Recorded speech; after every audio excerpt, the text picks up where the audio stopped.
Hey guys, today's episode of the Gourmet Goober is brought to you by Kind Bar. Kind is deeply committed to crafting food with the real, recognizable ingredients, a disruptive notion that has sparked the creation of a whole new snacking category.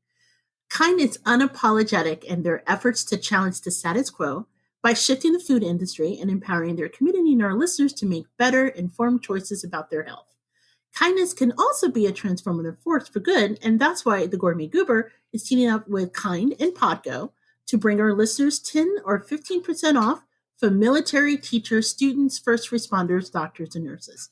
Just go to podgo.co/kind. That's podgo.co/kind in order to take advantage of this great discount. Kind Bar, creating a kinder and healthier world, one act, one snack at a time.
Hey everyone, this is JJ Outlaw.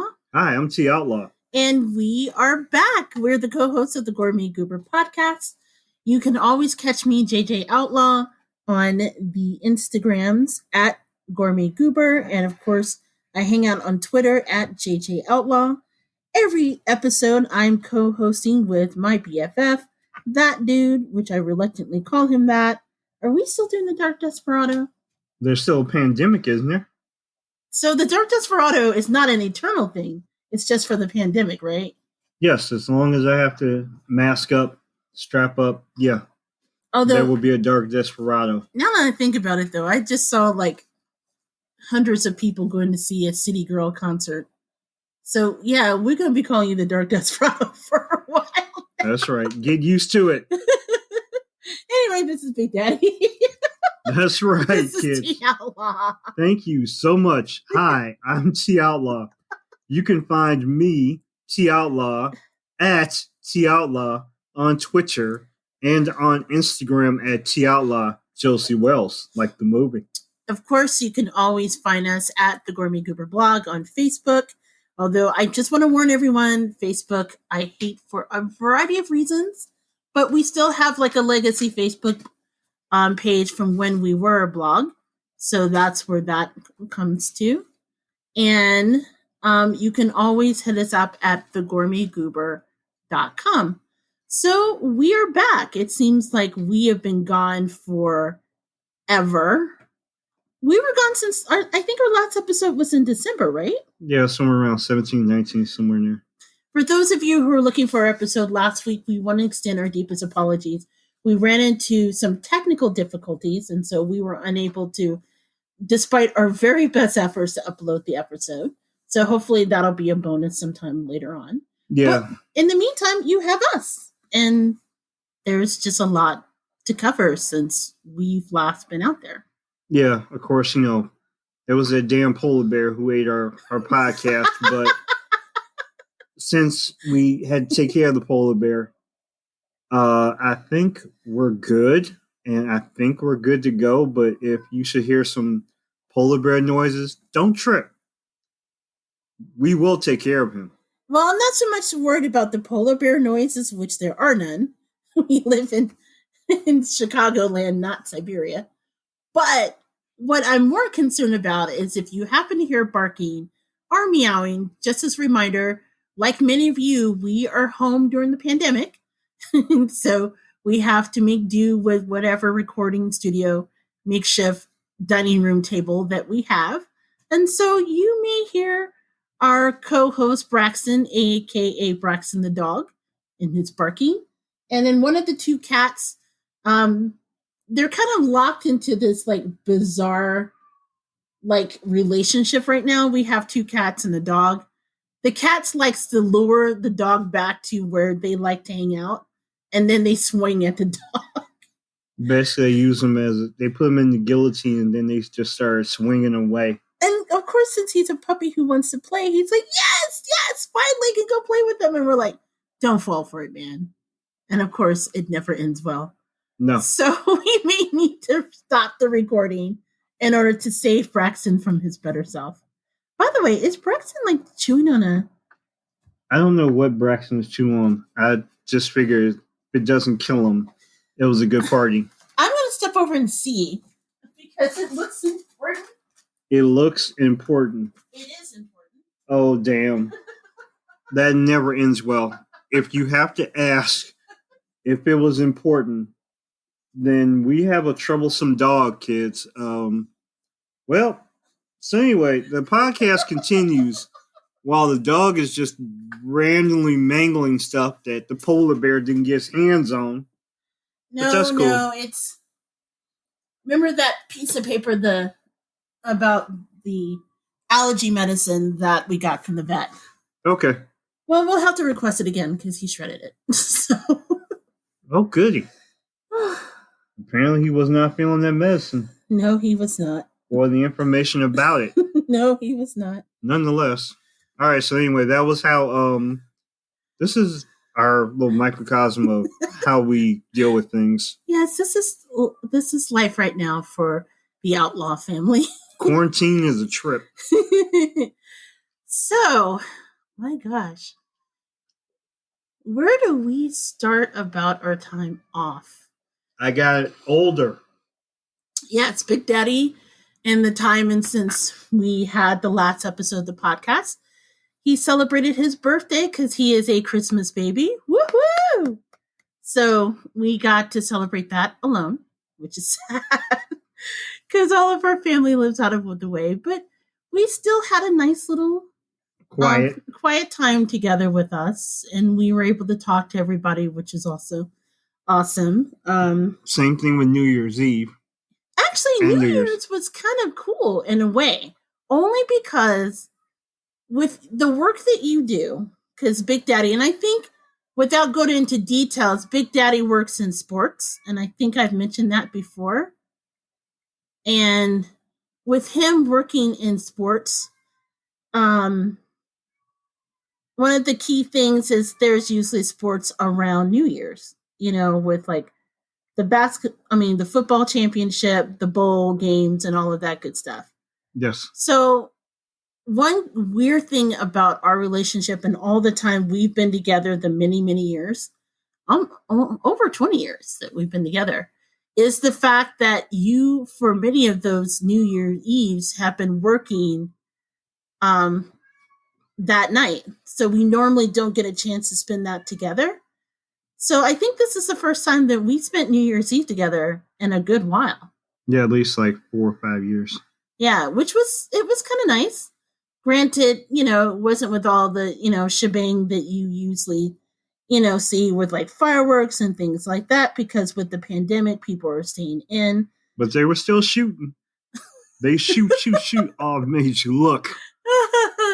Yeah, sadly, that is the thing. You know what? And you and I have talked about that. Like, even when I lived in the woods in grad school. Yes. I don't think people were like shooting back then where I was at. So I'm surprised that people shoot their guns up here. Yeah, they don't have fireworks, so they just said, well, we got pistolas. Yeah. As long as they aim up and not at us. But even then, that's a dangerous thing, though. Yes, it is very dangerous. But the bullets have to come down, right? They do. And hopefully not towards me. It is very funny having to take the dog out at 11:56 p.m. at night just to make sure that we don't get caught up. And he was still like popping off like at 11:56 because you could smell like the smell of gunmetal or, like that kind of residue smell in the air. And let me just stop and say it's not like everywhere in Chicago does it and Chicagoland does it. And I feel like it's important for us to say that is because when some people talk about quote unquote Chicago, they make it seem like the second you cross the city limits, it's like nothing but like gunfire everywhere. And that is not the case at all. Yeah, that's Chicago's problem. But no, what I'm trying to say is there are certain pockets of the area that has a tradition of shooting off guns, just like in the country where I lived in Mississippi, even though the area that I individually stayed in Gulfport didn't do it, there were places around Mississippi that it was a tradition to fire off their rifles to mark the new year. So I just wanted to say that yeah, we did hear it and you did smell it, but that's not to indicate that the whole area is like that. And it's sad that we have to do that, but it always bothers me when people like denigrate Chicago because Chicago, I feel like it's my home. I'm one of those people that's like, take off earrings if you talk about my city. You don't live in Chicago. I live on the south side of Chicago. Thank you. Once again, we live in the suburbs of Northwest. Yeah. I was like, are you going to finish that? We're just off the edge, but we're not, city people. Look, when we watch commercials or when we watch television, where's the content from? The Chicago. Okay. When we see offers that are extended, does it say City of Chicago or it says Chicagoland? Chicagoland. We are part of the land in Chicagoland. Okay, close enough. I get it. Thank you. I'm sorry, Gail. Enough. Oh, don't. Yeah, I'm pulling that card. Don't try. Yes. It was not cute when she did it. And if you're wondering, we were talking about, gosh, what was the name of that woman who did that? Who cares? Yeah, we're not giving her the pub. Yeah, it was that woman who tackled that poor 14-year-old kid for an iPhone. And then had the audacity, when she got interviewed by Gail, she was just like, no, Gail. No, enough. I was like, girl, did you see what she did to R. Kelly? Do you want her to do that to you? Now, Robert. I'm like, she's friends with Oprah. She can make your Ricky ass disappear. Yeah, I was about to say, if you hear a knock at the door and there's Stedman, and Stedman has a solemn look on his face, you know you messed up. I mean, you do that to Gail King. Gail could just pick up a phone and say, Oprah. I mean, come on. Yeah, Gail King has the entire CBS News division, even before you get to Oprah, to worry about. So thus, I think I would worry, but yes, girlfriend messed up. So thus, I'm just gonna drag her without giving her, a nameplate. But anyway, moving on. Well, outside of getting lots of rats, and it was nice for me because my nonprofit was closed for 2 weeks, so that gave me time to kind of recuperate and get myself back in order. Gosh, what else did we do in the time that we were away? We did some adulting with the house. We did some adulting with the house. Yes, I'm very proud of you with that. Okay. Once again, that would be Kitty Fight Club. That did not sound well at all. Yeah. Okay. Should we be worried about that? If the dog comes back and his nose is bumped up, well. I see his tail. Okay. His tail ain't what I'm worried about. But you know what? Jelly Bean, taunts him. Yeah. Okay, here he comes. I think he's okay. I swear this cat he's retreated to the couch. What do you call it? The little cat comes out and he does his little backpack kid dance. Taunts Braxton. That's a good one. That's really what it is. He's just like, hello, over here. And then it's shocked when the dog chases him. You called him over like a siren. Yeah. Comes out screaming, yeah. Come on. Dog's finally like, all right, I've heard enough of this. All right, I'm going to chase you down. Yeah. And then the cat's like, oh my God, whatever did I do? All of a sudden, he's like, I need to speak to your manager. And runs out. I need to speak to your manager. Ooh, yes, that is true. This is the entertainment portion of what happens in the house, yes. Oh my gosh. Right up until, like, the dog runs back there, tries to get through the pet gate, can only get his head through because his head's so damn big. And literally, like, he's stuck there almost like a guillotine. What do the cats do? Starts boxing his nose. Poor baby. He just wants to play with him. He just wants to make friends. One thing I have to say, because during our time off, we've also been taking him to the trainers, right? Braxton is, he will never be a guard dog. Not that was the reason why we adopted him, but I've determined that he just loves everyone and everything. And he just gets so excited about people. I'm keeping him. Hey, we don't need to say that. He's vicious. Oh, come on! Like literally, he will mangle steel. He is the biggest. Well, okay, technically he has. Yeah. We won't talk about that. I need to have that replaced. But he literally is like the biggest meatball in the world. He's a meatball that will mangle steel and jack you all up. And that's the appearance we're keeping up. He will lick you to death, people. After he does, after he's done beating you up. He will do none of those things. The bruises on my arms and legs testify for me. Can we do a little bit of bragging with the adulting and get back on track? Sure. Okay, adulting. Speak on it. You don't want to brag on your your accomplishment? No, you brag for me or us. Yes. So over the holiday break and the time that we were gone, Big Daddy and I installed our first toilet in the home.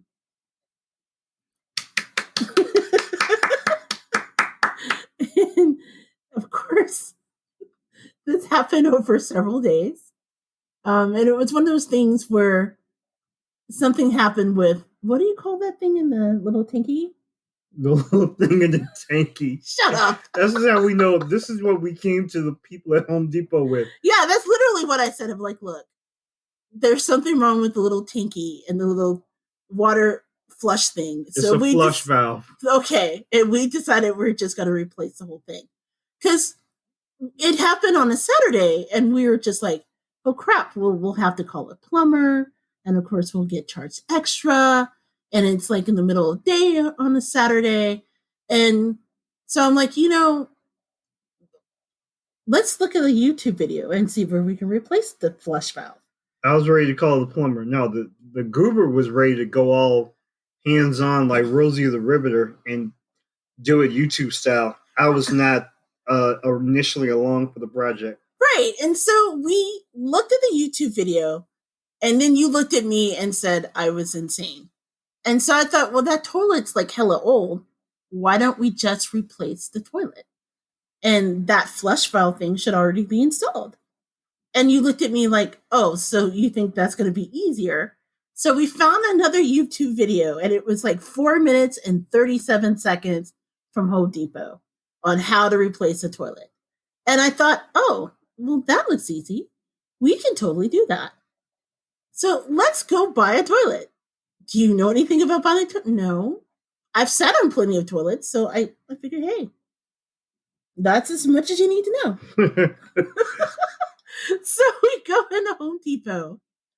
We found a really great person. By the way, can I just say, the Home Depot and, is it Maryville or Hobart? Technically, I believe it was Hobart, Indiana. There's a Home Depot in Hobart, Indiana. The person who helped us, his name is Greg. If you're ever in the area and you need help, Greg is your man. Because Greg took such good care of us. Because the deal was, you were unsure that you would be able to do that because of your vision. And so I'm like, hey, the video is only 4 minutes and 57 seconds. I'll do it. Yeah, I'm not handy. I'm not your Overton Wakefield Jones, but I'm willing to fake. So we went there. Well, actually, we talked to one other person, and he wasn't very helpful.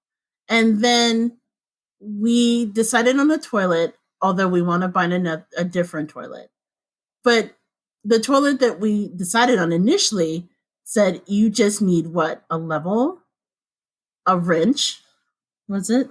Yeah. Some shims. Some shims. Caulk. The little putty knife thingy. Yeah. Always a big fan of thingies. Leave me alone. The entire toilet. Well, yes, the entire toilet. Yeah. But they have everything else you need. So we're like, oh, and it needed something, and this is important. It needed, what was it? A water supply line. This will become important later on. Do we have a water supply line?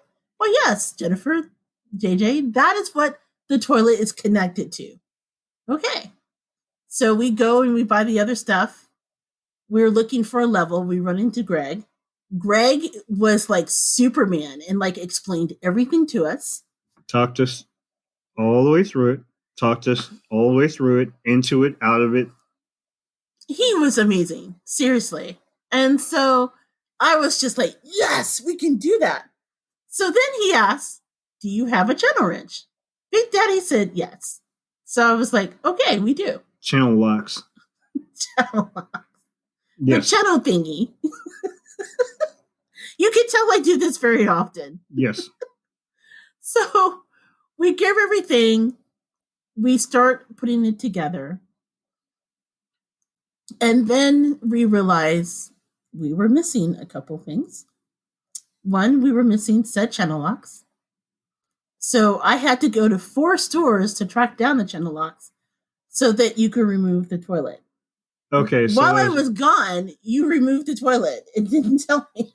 Okay, so first of all, what you went and got was a crescent wrench. My neighbor had a small pipe wrench, which did the job. But when we initially came across this issue, because it was the upper and lower bowl, that I just manned up and said, screw it. So I just took out the entire bowl and just took it outside, and I was getting ready to just like completely destroy it before disposing of it. My neighbor just happened to show up then with the pipe wrench while the goober was away, and is still mad at me to this moment about the fact that she had to go to 4 stores to find said crescent wrench while I was at home, well, completely undoing the right part of the toilet. So there was that. So long story short, we got everything together. Yes. And so I was like, yes. First of all, that video was deceptively simple. Took us way more than the 4 minutes. And yes, I realize obviously it's not a time elapsed time video. That's true. But still, I was kind of hoping it wouldn't take as long as it did. Well, it took us several days. No, it didn't. No. Okay, let me run that back for a second because. Okay, so first of all, we started this on a Sunday because it was too late on Saturday to start. But I'm willing to say the first 4 hours of the process, most of the process was removing the old toilet, which was a very old toilet that we had to do a lot of work to remove. So most of the process was actually the old toilet removal. So the YouTube video was helpful, but most of it, yes, was like getting rid of the old toilet and putting in the new one. So there was that. And the several days was because of what happened after we actually put in the new toilet. So remember that water supply line that, it said for us to look and make sure? So we did have it. To be fair, we did have it. It came with the house. However, unbeknownst to us, it was too short. So we had this like fabulous new toilet that we could not use. And of course, it's kind of hard to stay in a house with no toilet. Hey, I was willing to rough it, but the goober was not quite into the bush training. It's a little different for women than it is for men, okay? I've explained the schematics to you. Yes, she did. And I agree. So we actually spent a couple days in a hotel while we were finishing it up, which was sort of surreal. But I realized in a way it was sort of a blessing in disguise because after quarantining for like it seemed forever and not leaving our house, being in a different space, it almost felt like a working vacation. For the dog. Well, yeah, especially for the dog, because we're like, okay, we've brought like a nice bed and, we paid extra, so they even had a lounging space for the dog. Nah, he wanted the bed. so, and the little bastard took it. So after that. So yeah, after the first day of him lounging all over the bed. Yeah, Rexon decided that whole hotel was his. And so he would go outside and he would run up and greet people. He would like poke his head in the pantry. It would be like, okay, look. Had me running up and down hills. Now, I know I set this credit card for incidentals, but I'm hoping that what you didn't do is get us run up out of here.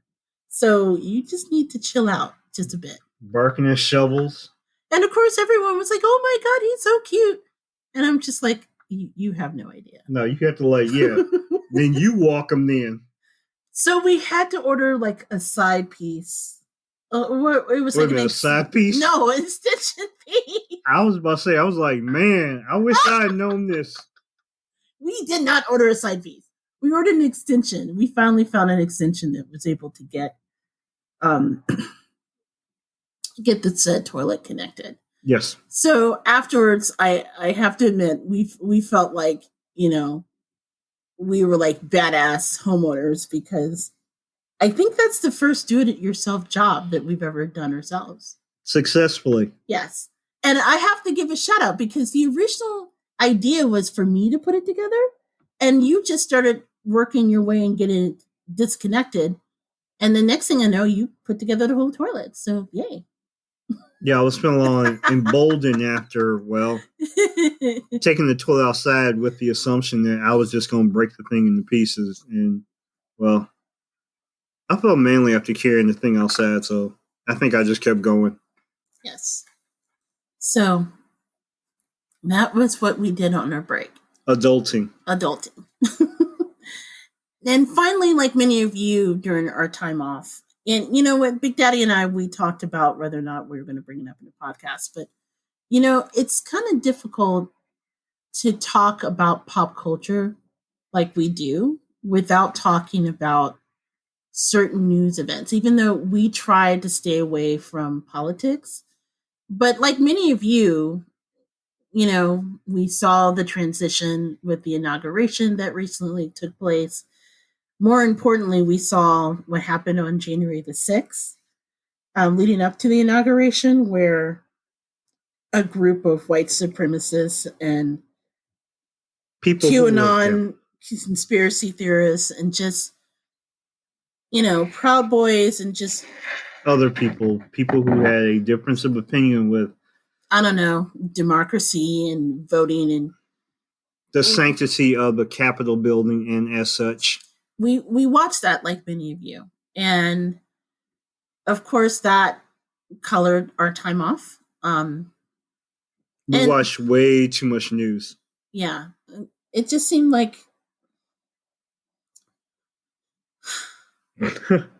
You gonna be okay? Well, I'm just, we have production meetings before every podcast, right? And so we were talking like, how we're going to address it. Are we going to bring it up? Are we not going to bring it up? It seems fake to not bring it up. Okay. Especially given how much it affected us and just the many layers to what happened. Because essentially what they were doing, they were pissed that their candidate didn't win the election. They say that 74 million people voted for him. Well, the problem was 80 something Almost million 81 people, million. 81 million people voted for the winner. And that kind of, when you add that plus the electoral college, that means that person won. That's usually how it works. And, everything leading up to it, how they wanted to disenfranchise certain areas, mind you, that largely had Black voters. And essentially, what that march said to me was, how dare, people who do not look like us dictate what we feel should be the way the country is ran. Okay. And we're. That'll be a dog also voicing his opinion. Yes. Hey. Bracky. Thank you. Hey. Thank you so much. All right. You get 3 seconds. All right. I know that's for the loud people. I'm so sorry. Should we stop? And we're going to stop right there. And we'll be right back, peeps. So we are back. If you've been listening to the podcast, you may have noticed we may have to take a break. And just to kind of chill out with Braxton, our co-producer. I guess he had some things to say about January 6th too. Yeah, conscientious opposition. Yeah, like I said, when you're recording from home and your house is your studio, you're going to run into some weird things like that. In this case, we determined that Braxton does not like snowplows. We're kind of in the middle of a huge snowstorm here in the area. I mean, not as much as the nor'easter, but it's still pretty bad when you figure that we also have what's known as lake effect snow due to our close proximity to Northwest Indiana. It's Lake Michigan. So when you add all of that in, it's a lot of trucks and different things that are rolling through. And I guess Bracky did not really appreciate that. That's cool. So we were talking about January 6th, and I think it would be disingenuous for us to talk about our time off without talking about that day and certainly the changeover with the new administration and what that entails. And what kind of food they were serving at the insurrection. Wait, they had preferred food at the insurrection? I didn't know this. I don't know. I'm sure it was everything with mayonnaise for all we know. Probably unseasoned everything. Yeah. Bet you was a whole lot of avocado toast. That is probably true, sadly. That's right, kids. But yeah, that's all I could think of right now. That was the best way I was going to keep it as close to food and pop culture as I could. And maybe Diet Coke, because did you remember that weird thing that we learned about 45 before Biden went in, that he had a button that if you press it, someone brought him Diet Coke? Yeah, she told me about this, and I actually agreed with him. I'm like, this is a perk of the White House? Hell, I'm starting to like this now. Well, first of all, it is not a perk of the White House. I've never heard that before him. I guess it was like a special button he added in, which I have to say is hilarious. So it's kind of like the easy button at Staples or whatever it was, Office Depot. But instead of that was easy, you hear, that is Coke. Or Diet Coke. It's like press the button, Diet Coke. It's like the bathroom. Like, hello? Yes. So Diet Coke. So they probably have plenty of Diet Coke there because they're all clones of his. And so if he drinks it, they probably drink it too. I don't know what they drink. They're probably putting stuff in the Diet Coke. But nonetheless, yes, he had a Diet Coke button. So there's that. But outside some of the more bizarre incidents of it. No, I want to know, okay, so first of all, because I want to have fun with this, because the subject of the insurrection is going to be hellish enough. But okay, so first of all, you're really stuck on the Diet Coke button. Yes, I am, because I would like to have a Diet Pepsi button installed, on the side of this desk, and I would like to often think to myself, okay, so if 45 had a Diet Coke button, and I'm sure he had a burrito bowl button also, I'm thinking, so what did Barack Obama have, as a button in his White House? Well, first of all, it was my understanding that the button was kind of weird to 45. I don't think they actually had that. So you're saying Barack didn't have one where it was like, okay, everything is kind of getting a little crazy. He presses the button and I don't know, there's some fajitas that come out, or Barry says I want like a burger. Okay, first of all, why would it be that? And fajitas? Maybe first of all, he's from Chicago. It would be like Harold's Chicken or something. Okay, that's cool. I would want a button that gets fits as Harold's Chicken. We don't know for you, but since Barack went all goofy on, I forgot which talk show he was on. He said he preferred New York pizza to Chicago. He's dead to me now. Well, not truly, but nonetheless, I'm thinking Barack says, hey, maybe I want a veggie turkey burger or something. Or whatever Michelle, would let him have. Or maybe, I don't know, maybe you wanted like a little beer or something. And Braxton's back. The producer is alive, one. And what would Joe Biden have, as his button? It's like some Bengay or something. Okay, that's awful. Hey, since he's tripping over his dog, the producer, then, yeah. We don't know what Biden has in his, Okay, I feel like we've gotten off track talking about the insurrection, but here's what I've learned about the button. Okay. So according to I want a Diet Pepsi button. According to a paper called The Independent, a former White House communication aide said that 45 would use a button to jokingly make Oval Office visitors nervous. Out of nowhere, he would press the button, and then suddenly a steward would enter carrying a glass with Diet Coke on a silver platter, and he would burst out laughing. But he didn't add the buzzed about and frequently buzzed button to the White House. The button and the wooden box that houses it were rumored to be installed by Lyndon B. Johnson so he could be worn when the First Lady was on her way to see him. Oh. It's a side piece button. Yes. Okay, this is I didn't know LBJ worse. got down like that. Ooh, them Texans. Subsequent presidents have used it to summon aides when they needed something. In his book, Fighting My... Okay. Richard Branson said, okay, this answers Obama. Okay. I did not name the book, so I'm just going to read what it says. So according to Food and Wine. In his book, Finding My Virginity, Richard Branson said that Barack Obama had buttons, plural, on his desk. When we stood up to leave, I noticed the red buttons, and Obama saw me looking at them. He said, there used to be there for emergency, but now I just use them for ordering teas for my guests. Aww. For ordering teas? Yes. That is so vapid. I love that idea. I was like, maybe they were like the nuclear punch buttons, but no, he's like, now I use them for to order Kool-Aid.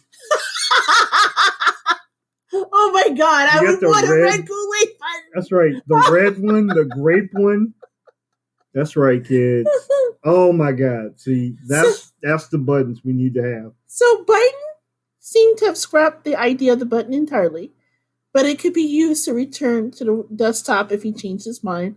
Although the First Lady has said that the new president prefers, this is interesting, Coke Zero to Diet Coke. Okay. His love of ice cream is real documented too, which is true. Remember during the Democratic convention when they introduced him, his daughters and granddaughters said that he really loved ice cream. Okay.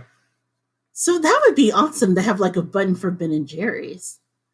Okay, I give him credit. See, that would be something that I would see Joe Biden have. But I think that's hysterical. It was a side piece button. For Lyndon Baines Johnson. Okay. But yeah, now that I think about it, a button for red Kool-Aid would actually be pretty damn dope. I would love that. Red button, grape button, orange button. Nobody wants an orange button. No. lemonade button. Well, no. The orange button would be orange Fanta. No. Or high C. Does anybody really get down with the high C? Oh my God, yes. Okay. Never mind. Dude. Or maybe I'm thinking Tang. Well, no one likes Tang. Okay. we ain't trying to like neglect Tang, but yeah. Or no, Sunny D. Okay, never mind. No one likes Sunny D. Also, I didn't know that Joe Biden was not one for beer. Really? Yeah. You know, like famously when former President Obama had the beer summit. The beer summit with the professor, the police officer, and Joe Biden. Joe Biden's beer wasn't really full beer. That is fascinating. I never knew that. Yeah. Joe Biden is not a beer drinker. Well, I feel that Braxton's intervention has thrown us off track about January 6th. I was trying to lighten it up, but yes, the insurrection is a problem. And I guess, you know what? Now that I think about it, there's been a ton of things already said in the media about it. So he's trying to keep me from getting on my soapbox and really delivering my sermon. Well, no, day. I mean,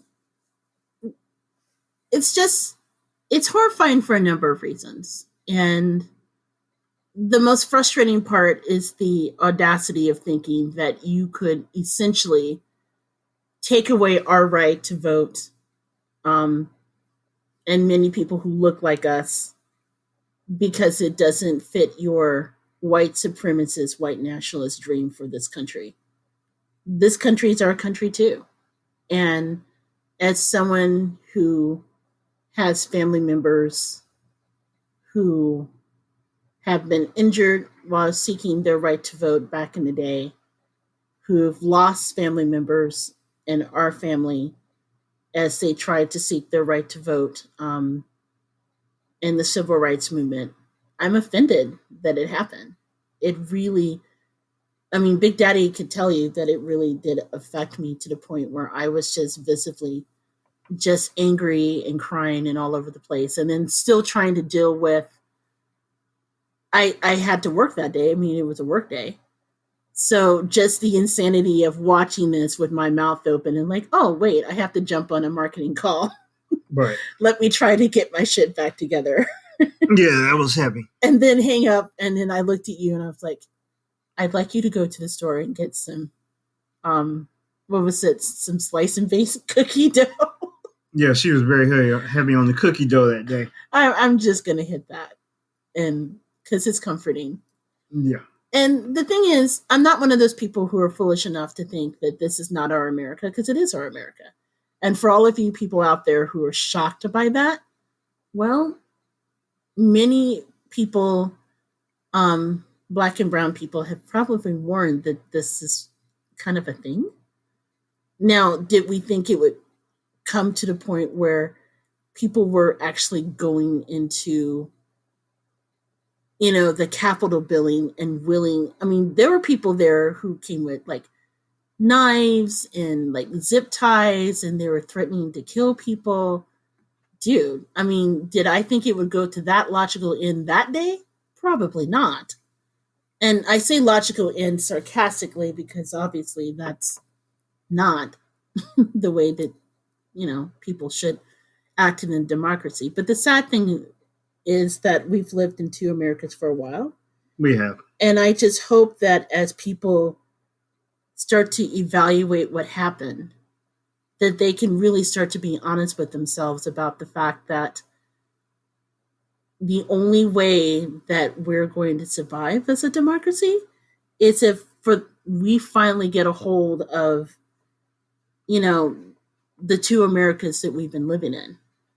I mean, the fact remains is, the thing that really got me was these people were like, they were there. They were like talking to the media. They were like sending it and posting it on their Facebook pages and stuff. And Joy Reid from MSNBC said it best, where, there's a segment of white America that never fears the cops and things to the point where they felt that they can do that. Meanwhile, you and I, we're on this podcast. We don't use our government with these podcasts. Hell no. Nah. I'm sure you work hard. Yeah, it's not like we say anything controversial in the podcast, but I'm just like, look, we Black people working in corporate America, we just got to protect our interests. Meanwhile, these people go on whole ass insurrection journeys where they rent out planes and go there and then are shocked when they're caught. I'm like, yeah, girl, because you went on camera and said it. And what you expected? And then they end up going to jail and then getting mad because they're not served vegan or organic food. Oh my God, that guy. Oh, that was just insane. His mother's like, well, he is not eating because he can only eat organic food. You're going to eat what Bubba tell you to eat. Yeah. I'm like, look, if Mr. Shaman looked like one of us or an actual shaman, I'm sure things would be way different. Shut up and eat the pork chop. Mm. Let me also interject this. This is just my take, and I'm going to take an alternative view. Okay. Not so much of, my view of the insurrection takes it on this purpose. The Goober makes very large statements, and I agree with everything she says. Also with this, you made a full right decision, whether or not you quote unquote did this upon leadership from the former president now, or the people who quote unquote led you, whoever led you, you made a decision. You entered a Capitol building and you decided to make a mockery of that Capitol building because you had a disagreement. There's a way that we as people were told to handle disagreements. And the thing was, this is how you chose to handle that disagreement. Also, the White House was built so many years ago on the backs of other people that, the sacredness of the White House was built, because, this is quote unquote America's home. Well, the Capitol is also a place now that is made for the legislatures to make laws, amend laws, to build our quote unquote Americas, how many ever there are. And you decided to desecrate that. This is a building now that is being inhabited, the Capitol building, that was laid, where the Honorable Representative John Lewis laid in wake at one point. This is a place that is now inhabited by Irish Americans, Scottish Americans, English Americans, also African Americans, Native Americans, Asian Americans, Middle Eastern Americans. These were, and so many others, please forgive me. But also, you made a decision that you were going to desecrate this building because you had a disagreement. And you know what? Everything that comes to you, whether it be on this earth or past that, is now on your head. That's it. That's all I have. Sorry, I'm not sure how I can follow that.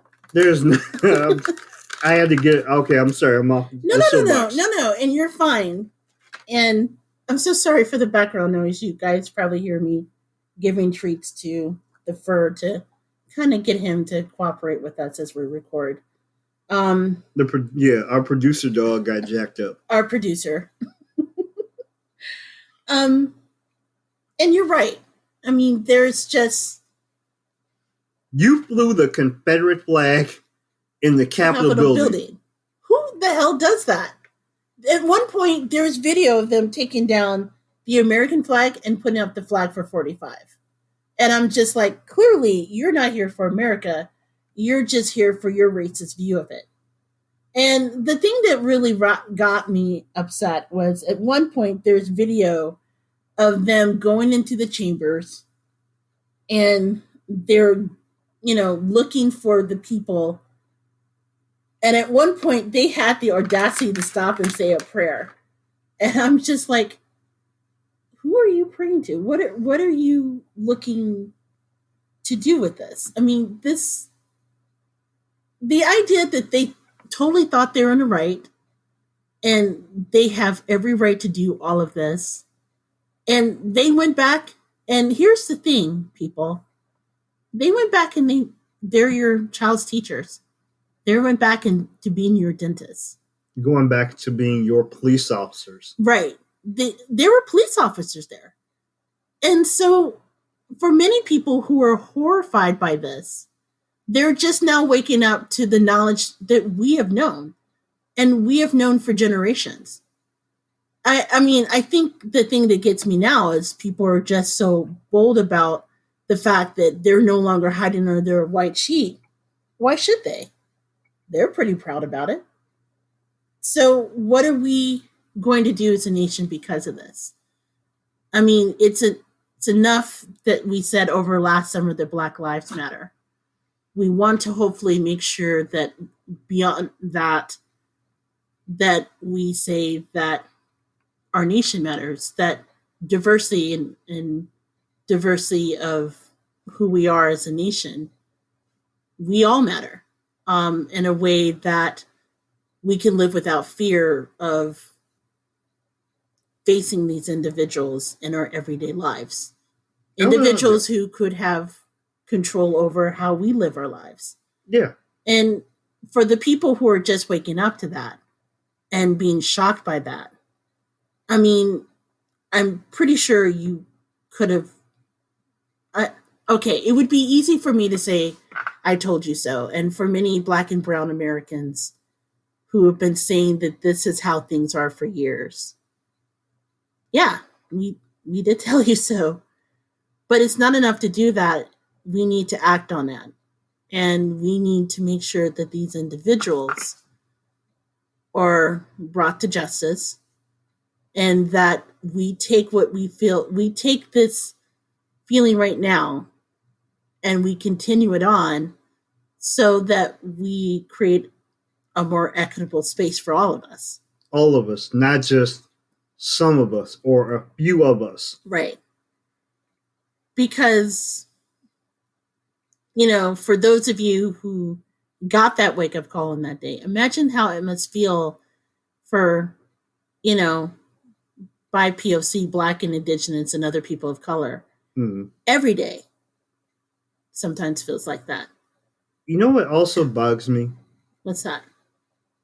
That everything we're saying right now, everything that they felt January 6th, is we're about to go into February right now.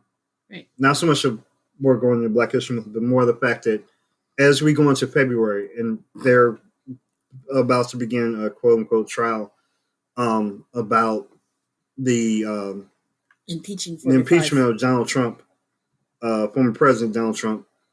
January 6th is now trying to be, I don't want to say explained away, but it's the fact that, like, as a person who works in the media, I tend to believe that this is going to become, you know, get washed away in the cycle. That it's going to kind of get, you know, now that everything kind of leveled off for a little bit, that everybody's going to be like, well, you know, now that we had a clear head and that, you know, everything is getting, you know, quote unquote, that, you know, since the former president is a, you know, private citizen, that we should just kind of, you know, let this be. And that these people are just, you know, they were just angry about the election, which occurred in November, and that, you know, we should just kind of, like, you know, work on that, quote unquote, please forgive me, air quotes, unity clauses. You know what? Your unity clause went to shit years ago, hundreds of years ago. There never was unity. And you're just going to, like, you know, like with everything that has occurred, you know, that has pushed this country, it's just going to get pushed aside in the news cycle. So thus, you're going to have to forgive me if I'm not that, you know, believing of the rest of this country, that you're willing to make change. And you know what? Maybe we'll end with that, only because of the fact that I'm taking too much time. Well, no, we had to get this out. Okay.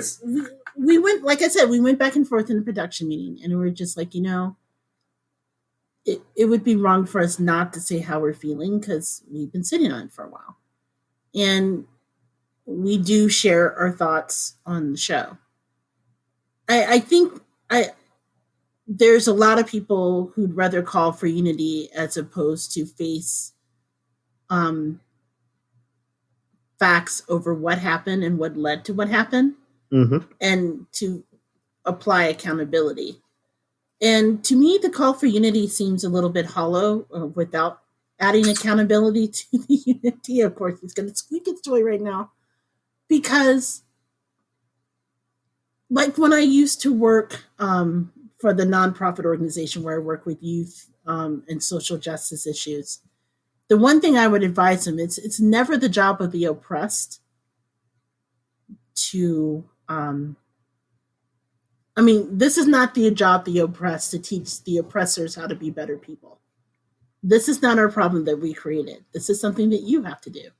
It's not fair to ask individuals, march in historically marginalized communities to clean up after your dirty work. This is something that you need to go back to your communities and talk to individuals that you know who might be feeling this way, who might have had a hand, who, even though they may not be watching, they may not have marched on the Capitol that day, they may still have funded it or supported it or aided and abetted someone who's done so. There are thousands of people that are there. They've only arrested, I think, 500 so far. So odds are there are many people out there who know someone who knows someone. It's not going to get better unless the accountability factor is a part of it. True. And to ask us to unify without healing that hurt, there's a major breakdown in that. And it's not going to be restored. A good part of restoration, restorative justice, which I've come to know and really believe in, is the accountability factor. You can't just say, I'm sorry for shooting you in the foot, unless you take ownership of the fact you shot someone in the foot, right? He shot me in the ass. Exactly.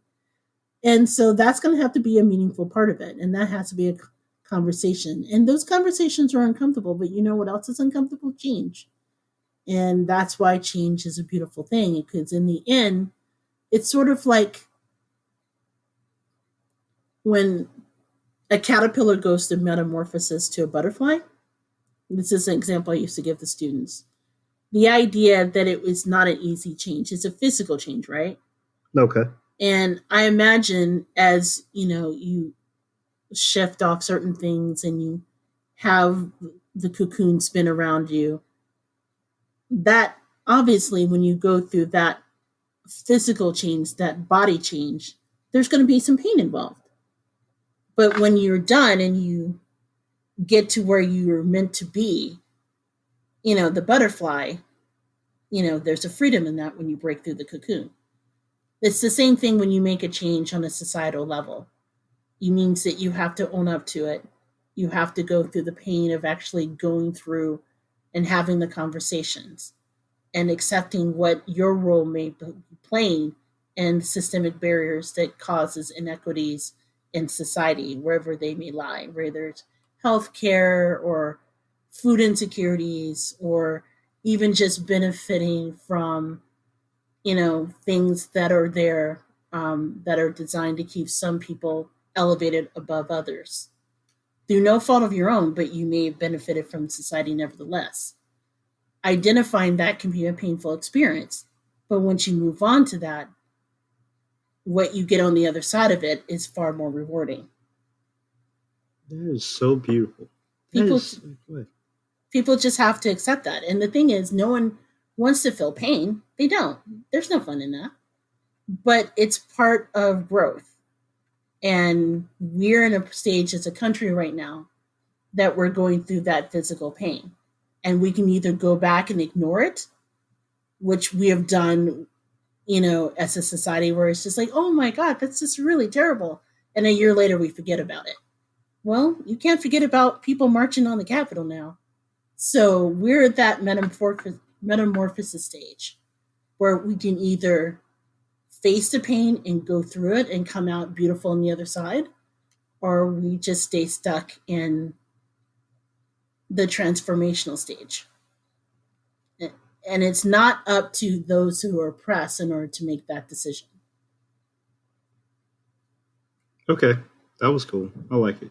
Yours was a lot sweeter than mine because I was going to take the example of little kids growing up and catching that puberty. What? I was going to make an example of puberty, but I'm thinking my example isn't nearly as nice and neat as yours. Okay, so I tell you what, why don't we take a break? Okay. And then we can switch gears and have some fun because we are back with 3 stories that we know that you guys will want to know more about in the What Eating Us section. And then we are back with the best thing we ate this week. Yeah. So you're listening to the Gourmet Goober podcast, and we will be right back. And we will find that Diet Coke button or the Kool-Aid button. No, we won't. We'll be right back.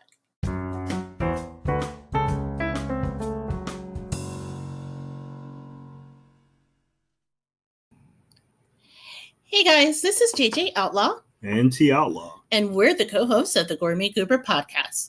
Let me ask you something. Have you guys ever thought about starting your own podcast? Yes. I know when we were starting to get this podcast off the ground, we had a lot of questions, right? Like, how do we record an episode? How do we get our shows and all those apps that people like to listen to?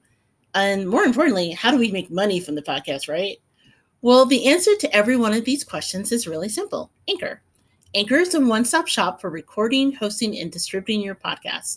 Best of all, it's 100% free and ridiculously easy to use. And now, Anchor can match you with great sponsors who want to advertise on your podcast.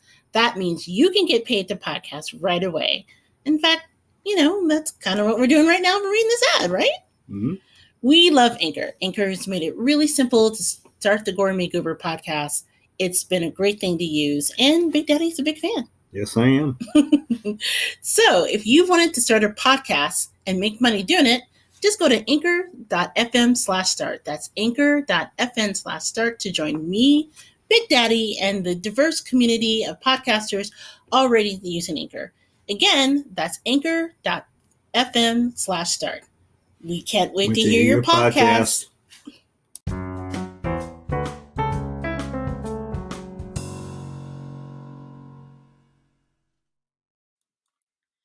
Hey everyone, this is JJ Outlaw. And T Outlaw. And we are back with the Gourmet Goober podcast in the segment where we discuss the intersection of food and pop culture that we call What's Eating Us.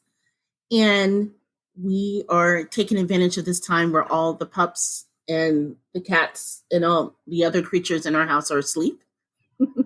So hopefully we can get through this uninterrupted. In one piece, hopefully. In one piece. Please do not be a snowplow coming through here. We can hope. Which is sad because this is something that you really want right about now. We are in the middle of, it's not as bad as Snowmageddon. Remember several years ago when we had that snow that was piled so high our neighbors had to come rescue us? Oh, yeah, I do remember that. We couldn't take out our dog. And so they went across the street and they had to shovel away to open the door so we could do it. Okay, I do remember that now. That was kind of entertaining. I should have just left the dog where he was. No. Okay. That would not have worked.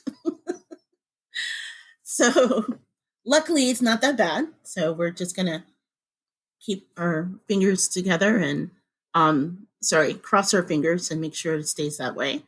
But in the meantime, we have 3 stories that we wanted to share with our audience that we thought that might be of interest and definitely meets that threshold of food and pop culture.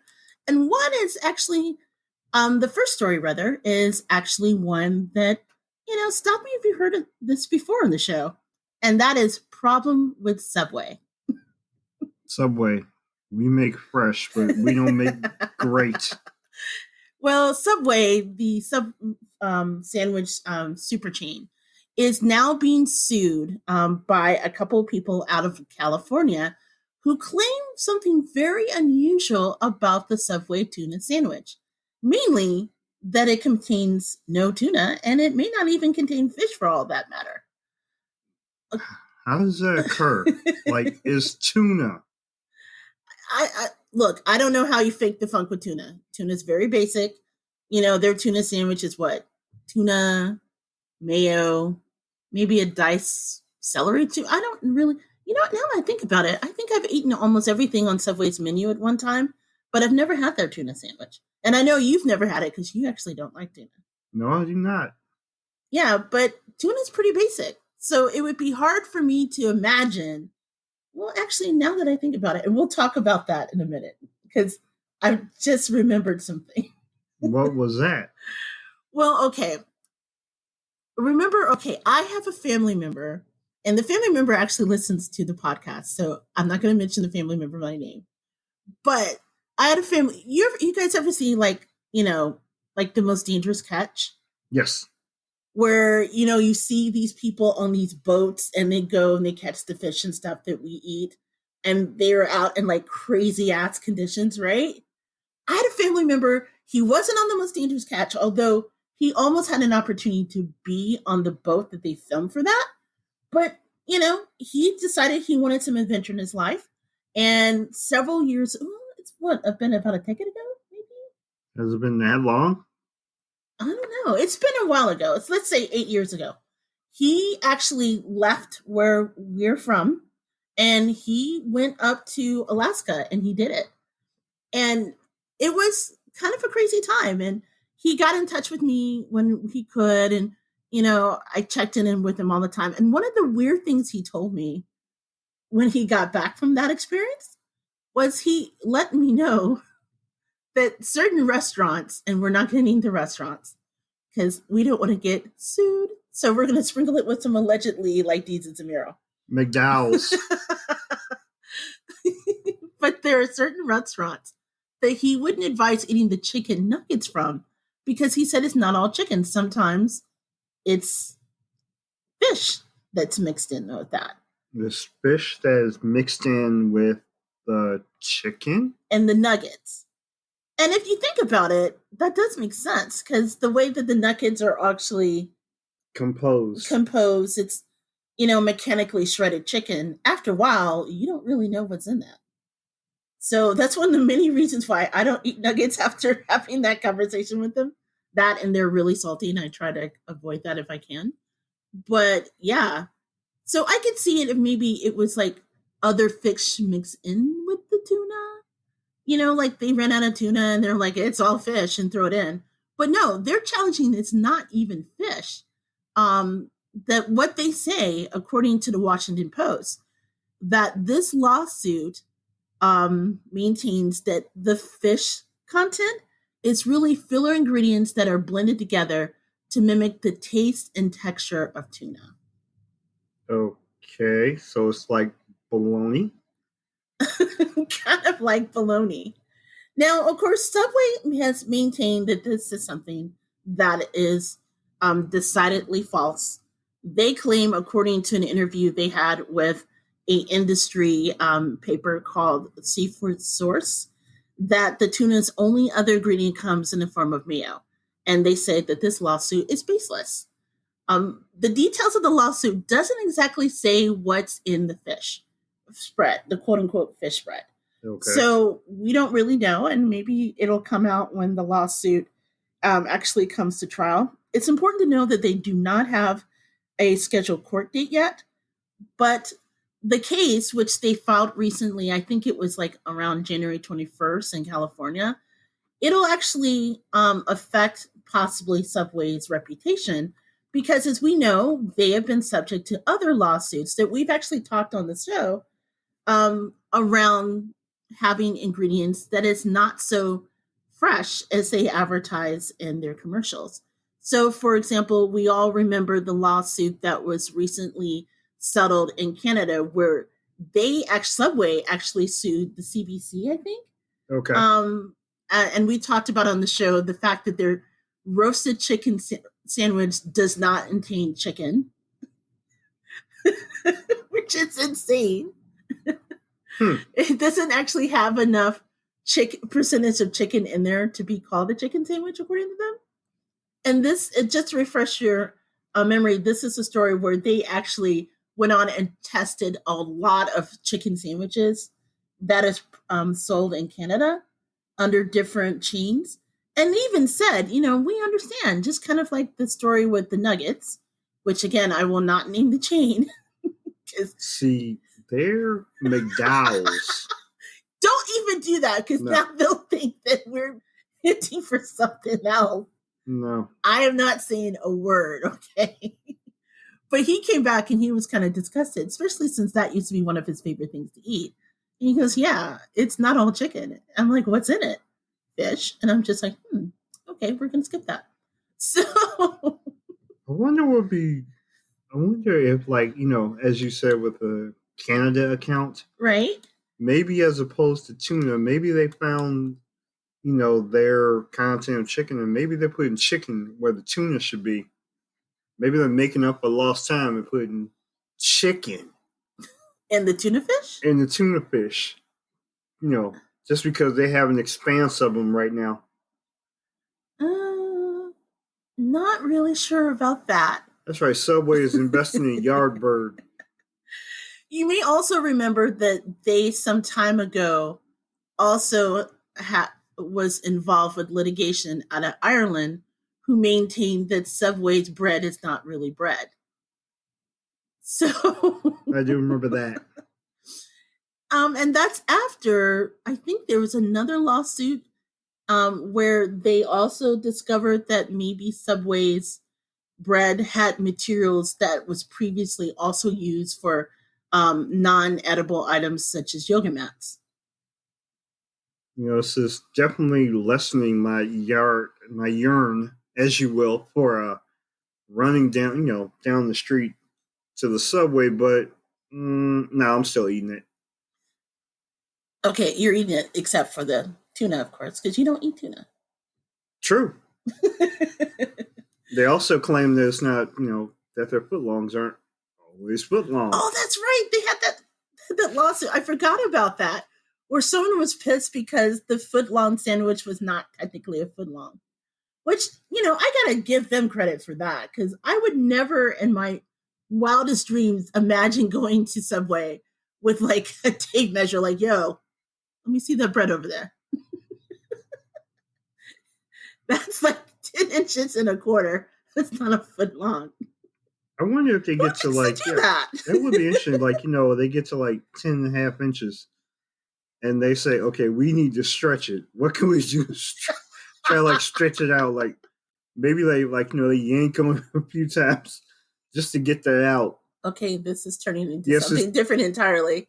Yes, it is. We are trying to sell ourselves off in some podcast that is modularly family friendly. Maybe we shouldn't talk like that.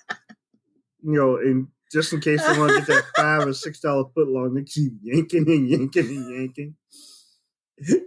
Anyway. Stretch the bread like yoga mats. Stretch. But yeah, maybe that's how they're stretching in tuna. Yank. Oh my God, this is totally going off the rails, and it's early.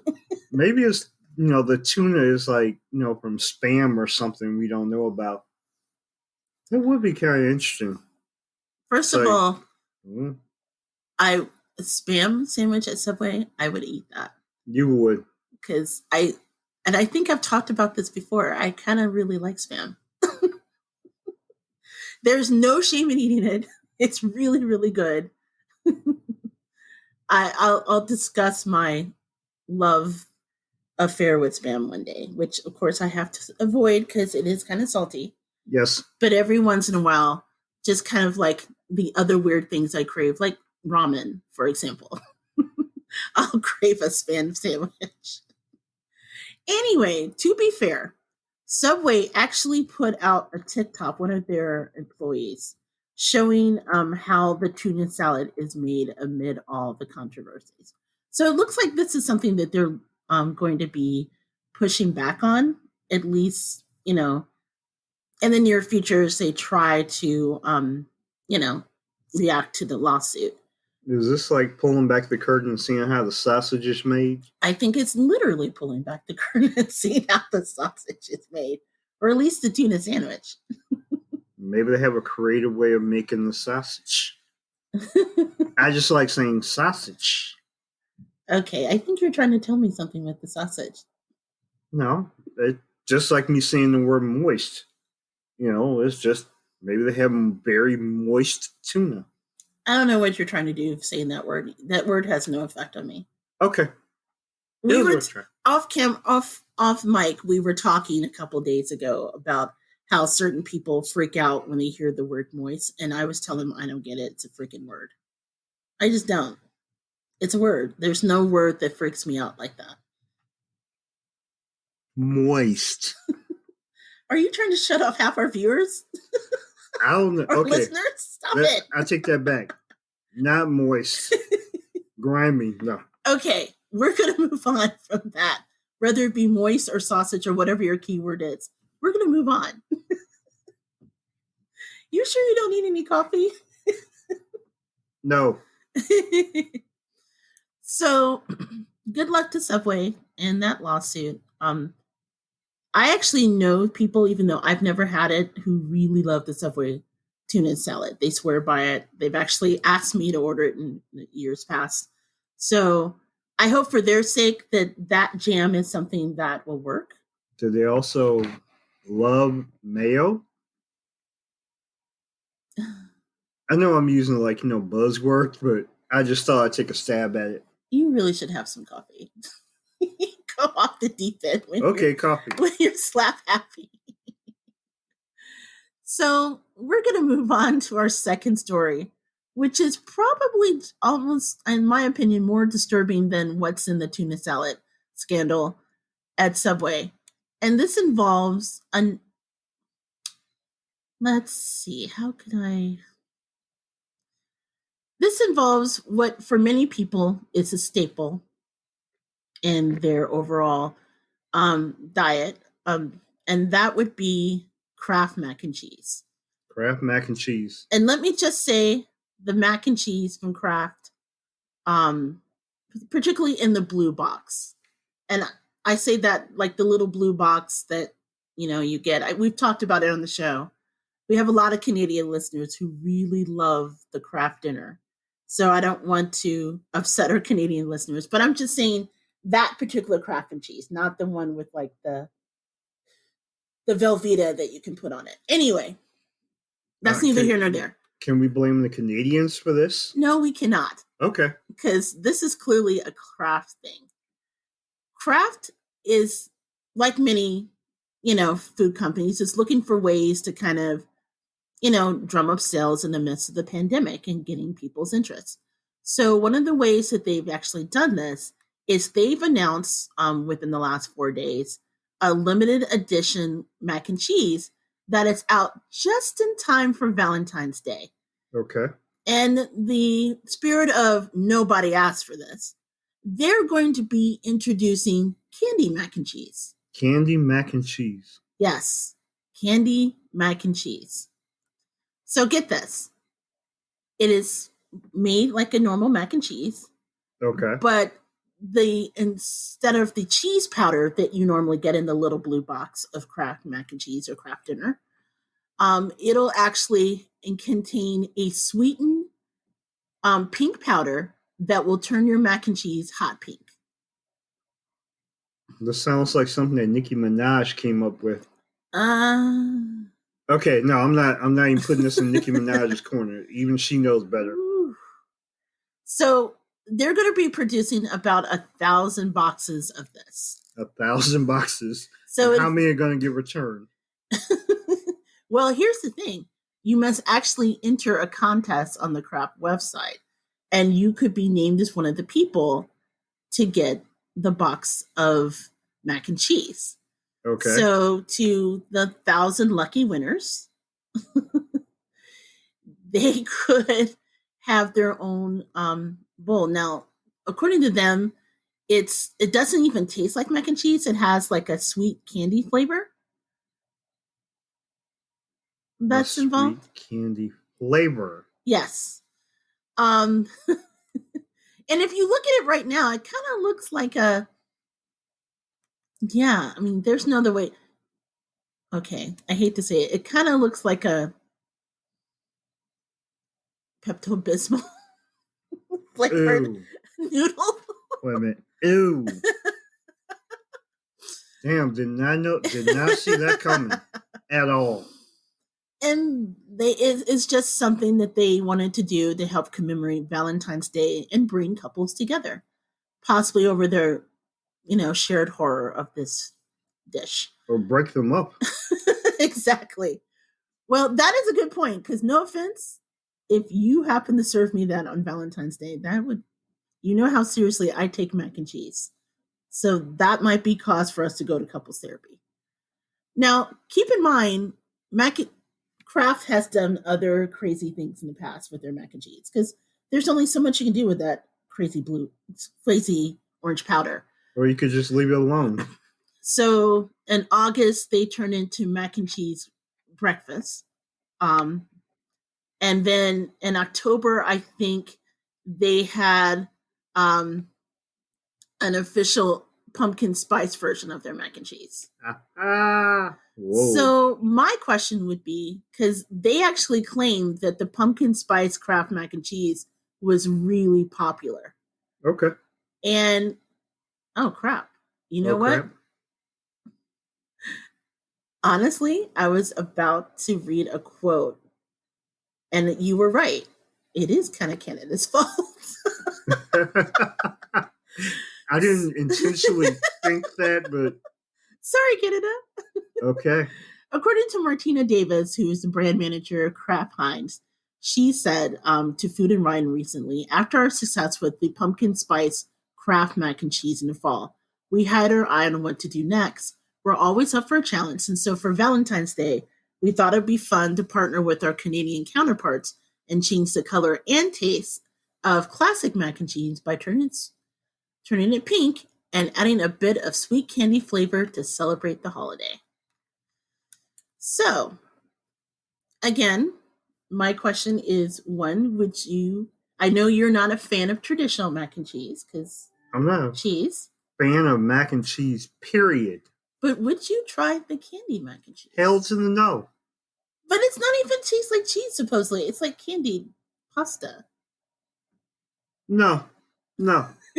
Very easy. So easy, even with your sweet tooth, you're not touching that. No, I am not.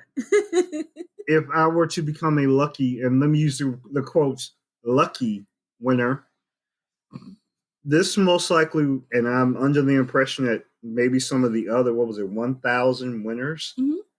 This most likely will be a novelty item that somewhere ends up on eBay.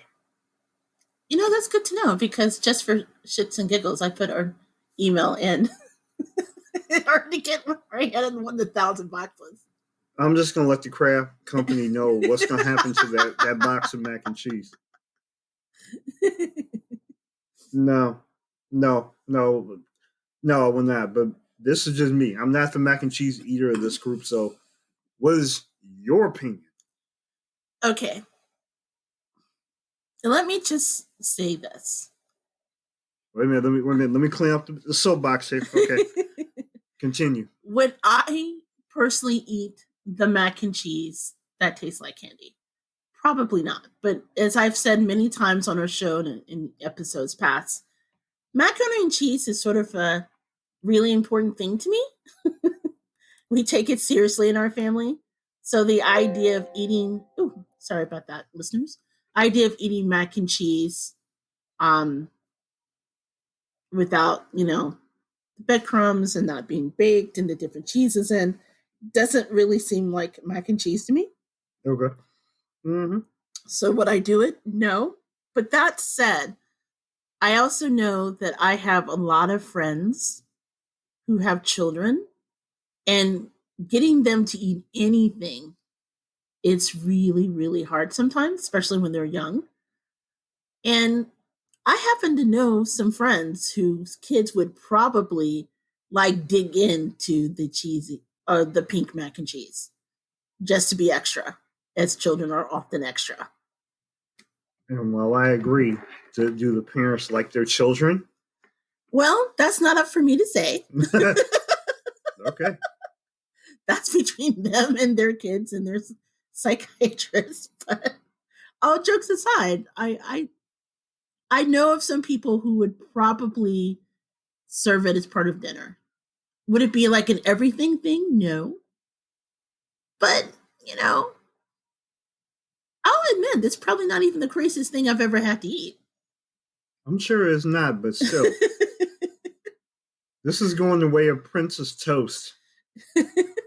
So, I tell you what, if we get the thing of Kraft and cheese, the box, we will show it on. Because I think it's just like a random like drawing that they do. You just kind of give your email and where you live. So who knows? Maybe we'll have our own box.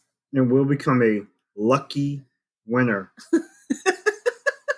Oh, goody. I may just make it for dinner one night and just see what you do. Once again, you can guarantee. Not I. Okay, well, let's move on from that. Onto the realm of someplace else that we probably will not be rushing to eat besides the mac and cheese. And that is Boston Market. And if you're not familiar, Boston Market is a chain of stores, fast food. Well, they're called fast comfort food, where you can get for a certain price, like rotisserie chicken and sides. And basic items. Yeah, they are known for the basic food. Yes.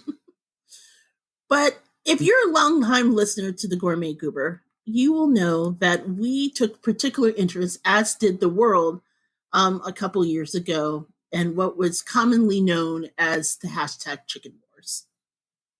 So that is basically, starting with Popeyes, and then other chains kind of throw down as to see who would be the king of the fried chicken sandwich. Now, it is our humble opinion, after being aficionados of the fried chicken sandwich, it is our humble opinion that Popeyes, yes, Popeyes, and I say this even though there are contenders, yes, we're talking to you, Chick-fil-A, you with the biggity but tasty chicken sandwich. We still want that Chick-fil-A money, so I'm cool with you. Actually, you know what? I'm not really sure if I've won Chick-fil-A as a sponsor. No. No, we can talk about this offline, but because they're now open on Sunday. Well, not that. I mean, let there be their own issues, but you and I, we've talked about it also in the show as well. And considering the soapbox we got on in the beginning of the show, I don't want this to be like, oh my gosh, they talk about food, but they're really preachy. Okay. But it's not even that. But it's just their stance on several things. Like, for example, I have loved ones and family members in the LGBTQ community. So for me to get sponsored by a company that regularly gives money to hurt that population, I don't feel comfortable with that. Not all money is good money. Fair. So even though they do make a good chicken sandwich, I would choose the Popeyes over them. Plus, Popeye's chicken sandwich is just hella good, y'all. If y'all haven't had it yet, go get it. But going back to Boston Market has decided to also enter the chicken war chain. And according to the Takeout, which is one of my favorite foodie sites, it's run by the same company that does like The Root and Jezebel and the AV Club. Love The Root. I'm just going to put it out there. We're going to interview Michael Harriot one day. I just think he'd be a great interview. Plus, I'd love to hear what his best thing to eat that week. I would love to hear that. But anyway, we learned from the Takeout that Boston Market in 2021 has decided to enter the chicken wars with their own version of a chicken sandwich. And notice I didn't say fried chicken sandwich because they've made their money over the years, the Colorado-based chain, and serving up meals that is decidedly not fried. And that's their whole take to fame is we serve healthier food by having that be the under seasoned rotisserie food that they often give up with their side items. Good for them. So it's not a fried chicken sandwich. It is indeed a crispy sandwich. A crispy sandwich. Yes. Are they roasting it? Well, no, it's their take on it is not just a crispy sandwich. Apparently it's battered and I don't know, they finish it in a convection oven or something. I'm not really sure how they made it. But it's their version of a Nashville style hot chicken sandwich. Now, for those of you who are familiar with Nashville sandwiches, Nashville hot chicken, you know that saying that name kind of invokes an image. You know, you get the really great Nashville fried chicken. It has that really decidedly red coating on it. Fair. With the seasoning that is really piping hot. Okay. Right? Like when you have a good Nashville sandwich, one that's well made, that thing is a thing of beauty. Yes, your belly does feel it. It is delicious. But I gotta say, if it's anything like what they have on the takeouts, maybe they need to go back to the drawing board. Despite what the owner of the chain said, where he said, "We're not in the chicken wars anymore after you eat our sandwich." It's phenomenal. Let me just say... Phenomenal. Is that the word they're going to run with? You know, sadly, I think that's what they're choosing, child, and I wouldn't do it. Okay. No. So let's just take a moment to say that Big Daddy and I, we have not tried this chicken sandwich yet. And I guess at the time in which this article was written, they only have it in certain parts of the country. Okay, so the closest one that we have to us is in a different town. Like, it's Hammond, right?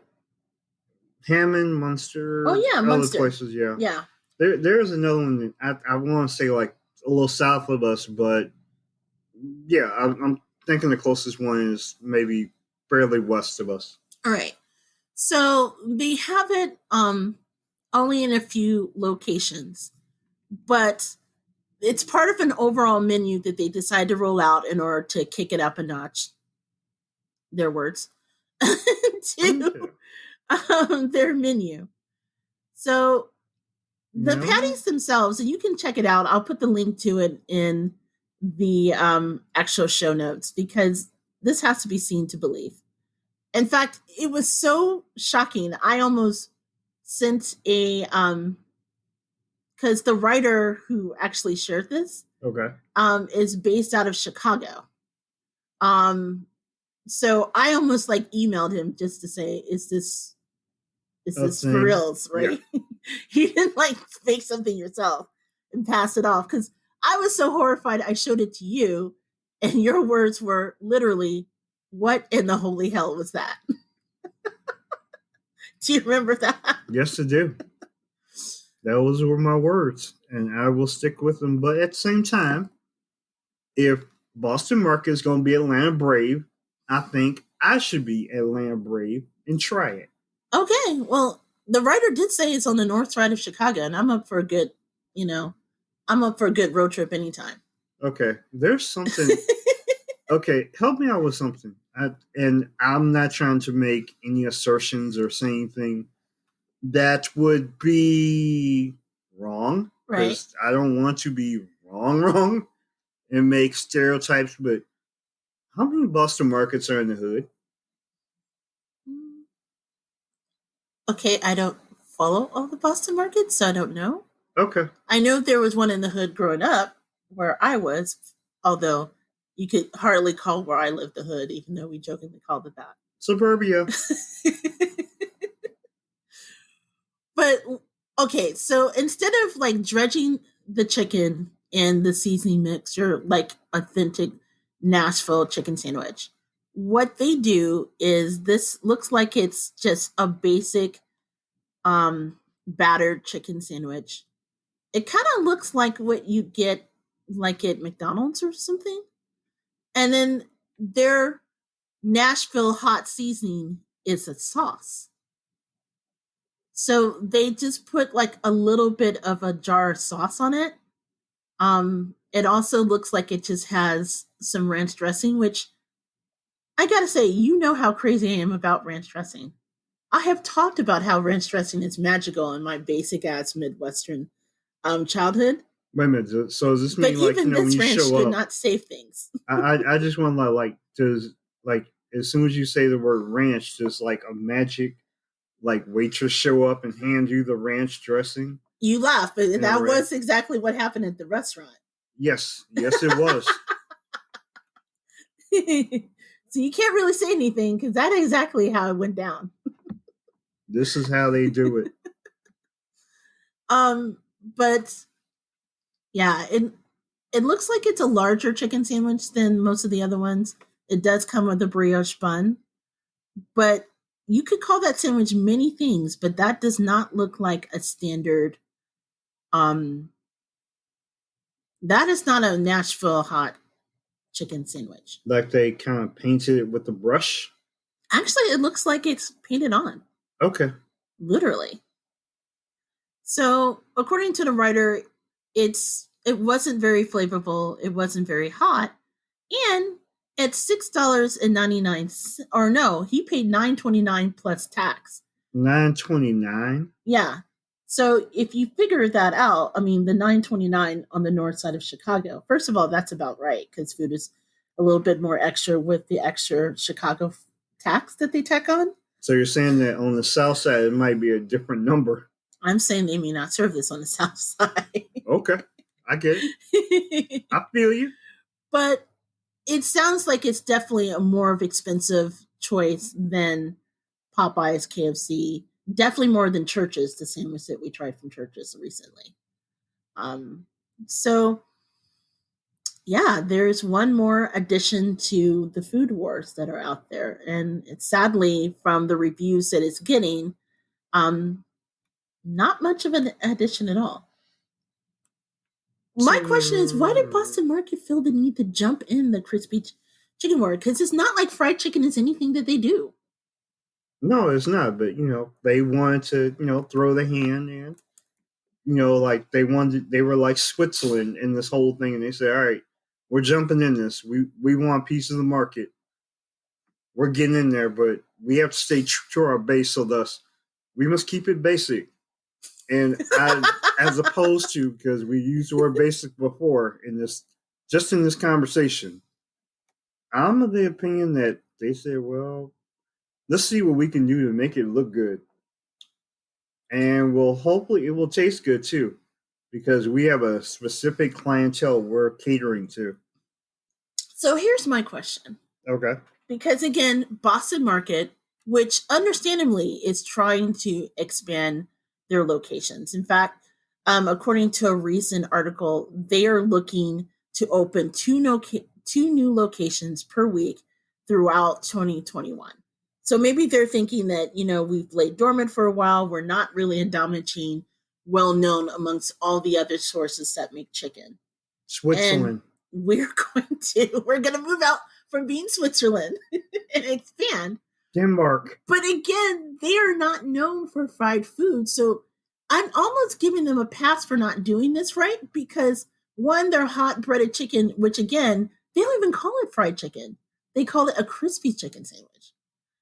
So they're not known for this. And then they decide to throw their shoe in the race that already has organizations and restaurants that have done fried chicken decidedly better over the last 10 15 plus years. So if they decide they want a bit of the fried chicken wars, although gotta say, man, based on that picture, you're not winning. Sorry, Jay. What other restaurants do you think is going to surprise us and try to upstage Popeyes? Because I gotta say, even without Chicken Annie at the helm, because we haven't seen her in the commercials lately, don't think they're going to be able to pull that off. I miss you, Chicken Annie. Yes, wherever you are, Chicken Annie, we miss you. One. That is a really great question. I do admit I did not think about it very well, but I don't know. Panda Express. Okay. But you know what? Panda Express does have fried chicken on their menu. It's That's part true. of their orange chicken. Uh-huh. Maybe White Castles? Although, does White Castles have They fried? have fried, like, they do some with their chicken because I eat the rings. Oh, yeah, yeah.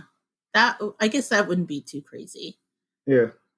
But they would have to fry it hard for them to go, like, jump in the chicken wars with that. But, I mean, I admit, I eat White Castle.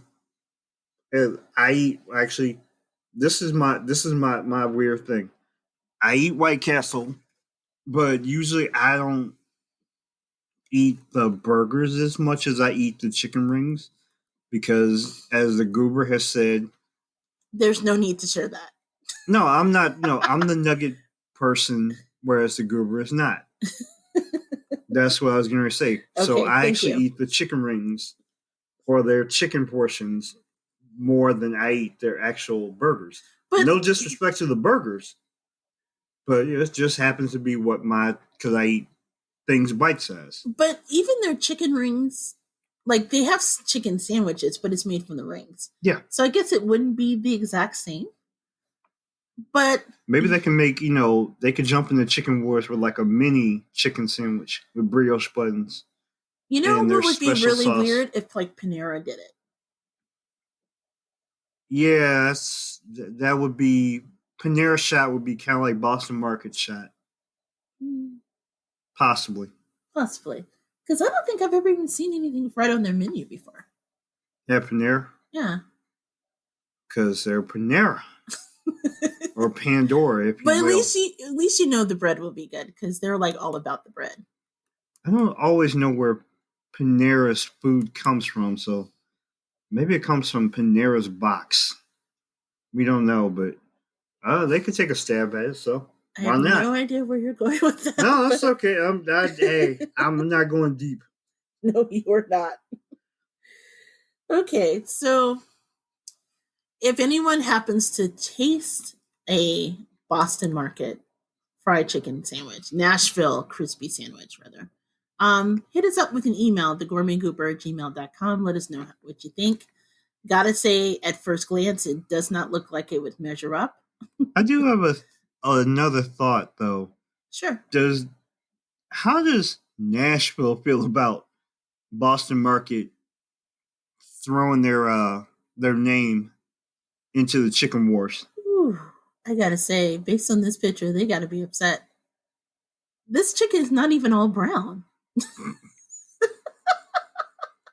Look at that. Looking at the picture online, it actually looks like it comes from like Knoxville. Yeah, so No disrespect to Knoxville. So hit us up. Let us know what you think. Seriously, I would probably take a pass on this particular sandwich, but it looks like they'll have a lot more to do to come up in order to beat Church's, Chick-fil-A, even Wendy's. I think has Burger King come out with their own chicken wars sandwich yet? I'm sure they have, but it missed me. And I know McDonald's has tried. They're also announcing they're redoing their chicken sandwich, but of course they are. I don't think Popeyes has much to worry about. So I tell you what, we're going to take a quick break, and when we come back, we're going to wrap things up with the best thing we ate this week. You're listening to the Gourmet Goober, and we will be right back.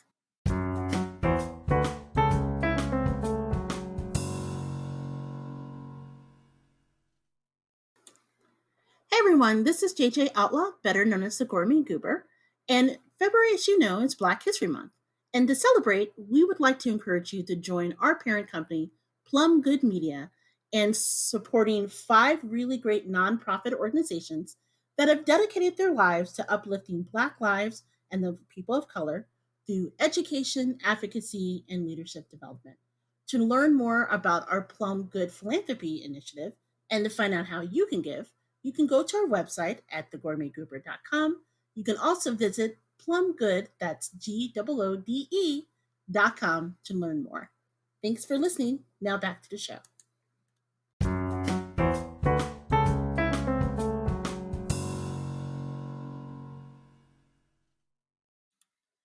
Hey everyone, this is JJ Outlaw, And the Outlaw. and we are wrapping things up with the Gourmet Goober podcast. As regular listeners know, not normal. If you're part of Goomerland, you are not normal. But our regular listeners know that every episode of the podcast, we share something that we like to affectionately call the best thing we ate this week. So that includes restaurants, hole in the grounds, franchise chains. Maybe it's a really dope recipe that you made.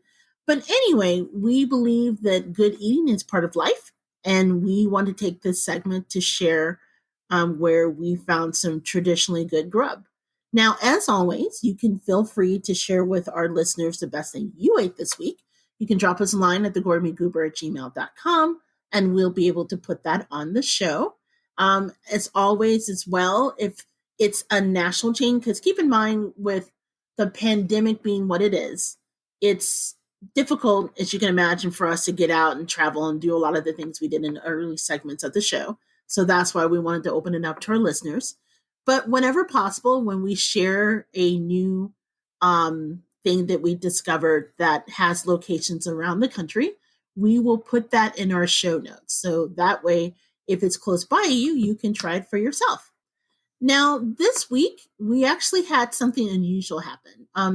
And just to take a step back to let you know how the sausage is made on the show. Generally speaking, Big Daddy and I don't like to normally share what we have and our choices for the best thing we ate this week before the show's taping, because of the fact that we like to be surprised. And sometimes it's fun to be surprised on the show while people are listening, while we're recording. That said, because we had such a long extended vacation, well, we had mostly of a break and then one technical difficulties induced extra week. Polar Bear ate our podcast. The Polar Bear ate our podcast. You're just going to stick with that story, huh? Yeah. That's how it's made. So we actually found ourselves like talking together beforehand. Pandemic. Just to remind ourselves of all the really cool things that we ate during our extended break. And as luck would have it, for the first time, I think ever, we both chose food from different places, understandably, but in the same category. I don't think that's ever happened before. Has it? To my knowledge, no. No. So it's kind of fun to see our faves in a different take under the same category. So as always, we start with you. So what was your favorite thing that you ate during our break?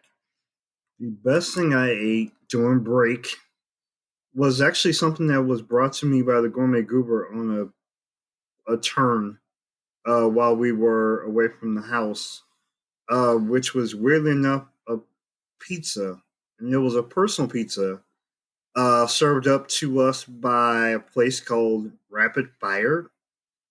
There was something called a triple bypass, which definitely could seem like like a heart attack pizza, but it was loaded. But at the same time, it was actually a very delightful pizza, which from what I remember had, like, of course, my favorites, which are pepperoni and sausage. And I think it had a little bit of bacon. I really liked that they add this red sauce. Right. And I remember it also having it was spicy red sauce, but it also had black olives and jalapenos. Which you normally don't eat, but you ate every bite of it. Yes, it did. I was shocked. I got it basically because it had all his faves on it. To be fair, I ordered it, and then the person behind me ordered it. And I think once I realized, like, oh, no, wait, leave out the black olives and the jalapeno. And the person behind me was just like, no, put it on. So you were influenced by somebody else? Well, he reminded me, this person, how it was. I think I was laser focused on, pepperoni and sausage and bacon, all his favorite things. So when I got it home and I realized, like, oh no, I think we got the other guy's pizza. So I hope he was happy with it, whatever he got. But he probably mad. You ate his pizza. But I gotta say, it looked really good. And I even said, if you don't want the jalapenos or whatever, you can pick those off. No, he ate every bite, you guys. I was hungry. Yes. And bacon makes everything good. So I'm really glad that you liked it then. I did. I wasn't because it was a loaded personal pizza. I will say that. But at the same time, I was actually very pleasantly surprised, and I just got to the point where I was like, okay, I went all Cookie Monster on it, and I was like, I turned it around. It was a hefty little couple slices. And if you're not familiar with Rapid Fire Pizza, they're one of the chains that are now out there that are very popular that will prepare your pizza in about 3 minutes. So it's cool. You kind of walk in there. You can get everything from about a 9-inch personal size, which we each got one of our own, to I think the largest size is like a traditional extra large pizza. And you get to personalize it up front. So they have some pre-made ones, like the ones I got him, or like the pesto chicken pizza that I got. And yeah, it's thin crust, made to order, really great. They have them all across the country. And so it's a pretty sizable, like you said, they pack a lot in those 9 inches. Yes, they do. And I just wanted to grab something. It was while we were staying at the hotel. I had to run back to the house and check on some things. And at the time, I was also talking to my boss. So I hadn't had a chance to come back and actually figure out whatever for dinner or what have you. So it was one of those things where, ooh, pizza. And it turned out to be a really great find. So I'll put the link to it. Again, it's called Rapid Fire Pizza. They have locations all throughout the Midwest. And then they do have, I think they have places in like everywhere from Texas to Iowa and just everywhere in between. You'll find it in the link. But it's definitely well worth it if you had an opportunity. They have everything from a traditional pizza to some crazy flavors. Like there's one that you can get, which is mac and cheese. Is that the Mac Daddy or the Daddy Mac? I think it's actually called the Mac Daddy, I want to say. Oh, good. So they have a mac and cheese one. They have one that's a Hawaiian, but it's a little different than your traditional Hawaiian, that it actually comes with cinnamon and brown sugar. So yeah, it's kind of everything that you would ever want on a pizza. You can kind of make it yourself.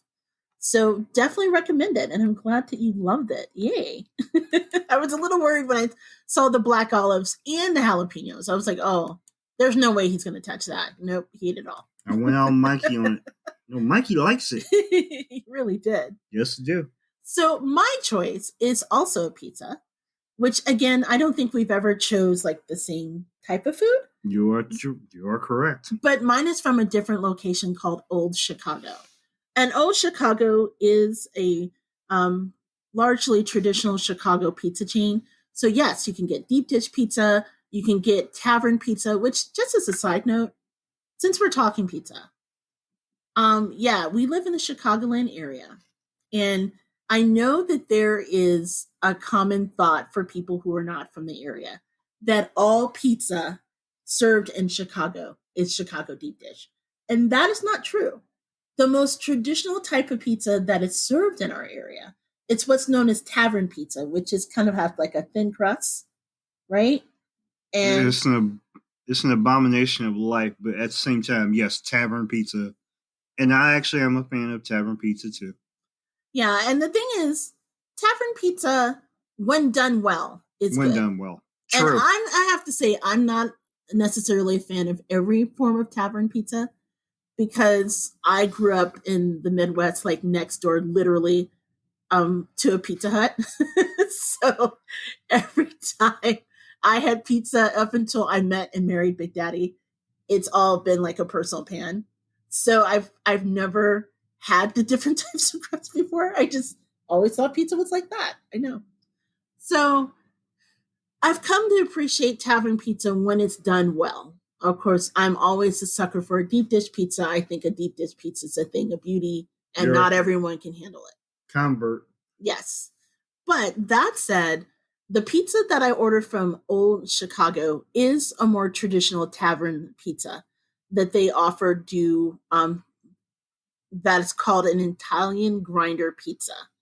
So it's a thin crust pizza. It's topped with beef, salami, pepperoni, Italian sausage, red onions, roasted garlic, red peppers, and they top it off with sliced banana peppers, aka pepperoncinis. Let me tell you, it sounds, if you're not necessarily a grinder person, and what a grinder is, if you're not familiar, you'll find them in a lot of old style pizza joints. It's kind of like a sandwich, more or less, kind of like a traditional sub with some of those same flavors on it. I don't really know what it was about this particular pizza. I know that I nearly attacked Big Daddy for the pepperoncinis and everything that was on it. She did get crazy with it. I will say that. In fact, part of the reason why I picked up the pizza for you the next day, we were still staying at the Cleanse Down Hotel that we were in while we were waiting for the parts so that we can fix the toilet. But I have to say, it was one of my favorite parts of the experience was getting to order that, because it's in a different town. From where we live, and not everyone delivers to where we live. And so old Chicago. We are in the hood. Yes, sadly, not everyone delivers to the hood. Maybe not. I don't know. Maybe we're not hood, but it was worth a try. But all jokes aside, old Chicago, they have really great food. And usually when I go there, I get the deep dish. I have one particular friend that used to travel for her job before the Rona and everything. And whenever she passed through, since it's close to the hotel that they put her up in, we would go and check it out. So this is the first time I've had their thin crust pizza, and I loved it. It was incredibly crispy and well done, and just the right amount of sweet and savory with the Italian sausage and the pepperoncinis. So if you get a chance to get your hand on one of these pizzas, and again, I'll put the location in the show notes, do recommend that you get your life and try it. It's definitely worth it. I don't see nothing wrong with a little bump and grinder. It is worth a try. I don't sound that good early. Oh my gosh, you need the coffee. Coffee. So we're going to wrap things up right now before he decides to serenade the audience with any other takeoffs of R. Kelly songs, which may not be a good thing right now. Big Daddy, where can they find you on social media? We can go half on a grinder. You can find me, that being T Outlaw, TOUTLAW, on Twitter at T Outlaw, and on Instagram at T Outlaw Josie Wells. I am always available on Twitter at JJ Outlaw, and you can also find me at Gourmet Goober on Instagram. Also, just wanted to say thank you for our listeners and being so patient while we get the technical difficulties all worked out so that we can come back to you. We're excited to have some things available within the next few weeks that we'll be able to hopefully share. And in the meantime, for Big Daddy and I, everyone in Gooberland, including the sleeping pets, we want to say thank you so much for listening to the Gourmet Goober, and we will see you back in 2 weeks.